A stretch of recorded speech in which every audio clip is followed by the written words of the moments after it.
huge weekend of fixtures welcome back club football after the international break. However, not all the usual stars were amongst the Euro Fantasy League scorers. Here's the weekly recap.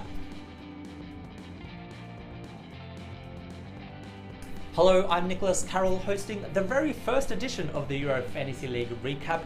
However, there's no need to get too sentimental, so let's just get straight into the football, starting with the Premier League. The weekend's blockbuster fixture between Liverpool and Manchester United fizzled somewhat into a 0-0 draw, with the home side failing to convert from 19 shots at goal, while Jose Mourinho's men had just 6 shots with 1 on target. This of course meant points across the board for both teams' defences. David De Gea, the Premier League's highest Euro Fantasy scorer, took 7 points with a 4th consecutive clean sheet, matched by Simon Mignolet with just his 2nd clean sheet of the season, however still sitting on -2 overall. Meanwhile up front, United's Romelu Lukaku failed to pick up a single point for the first time in 5 matches.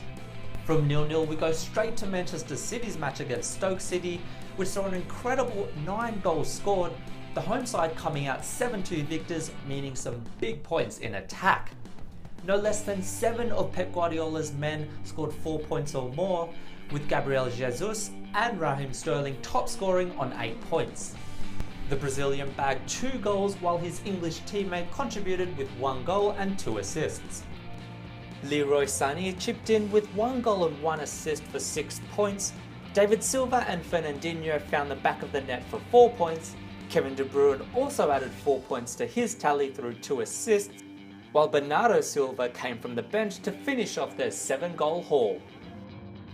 Before we head to North London, it's worth noting that of the top 20 Euro Fantasy League players from the Premier League, 15 of them represent one of the 2 Manchester clubs. In the last of our Premier League feature matches, Tottenham managed a narrow 1-0 win at home to Bournemouth thanks to a 47th minute strike from Christian Eriksen. The Dane picked up a solid 6 points for his efforts, however it was Hugo Lloris in goal that top scored in the match, earning 7 points with his 5th clean sheet of the season, placing him into the league's top 20 scorers overall.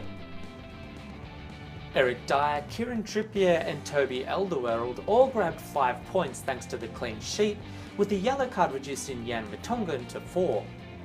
Having scored 7 goals in his 3 previous club matches, England international striker Harry Kane produced 6 shots on the day, however was unable to continue his goal scoring form, with no points earned.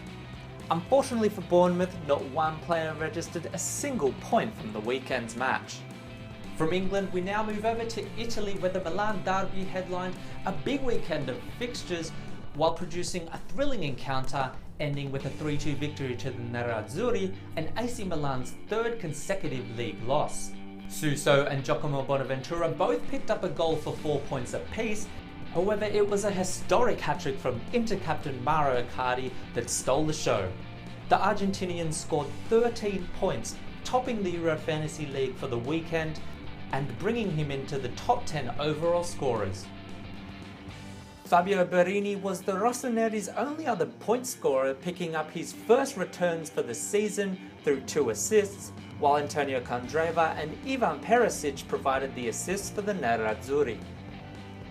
As we move to La Liga, the big clash between Atletico Madrid and Barcelona produced few Euro Fantasy points in a 1-1 draw, however some big Real Madrid powerhouses returned to the scorers list in their match away to Getafe.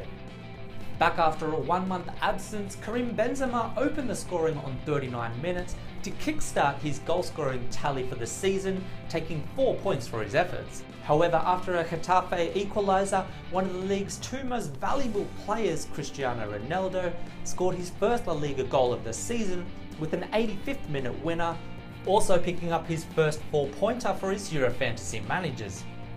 Both players still remain in single digits for the season, however, and are some way away from justifying value in any fantasy purchases. Isco was the only other fantasy scorer for Los Blancos, with 1 assist providing a modest 2 points.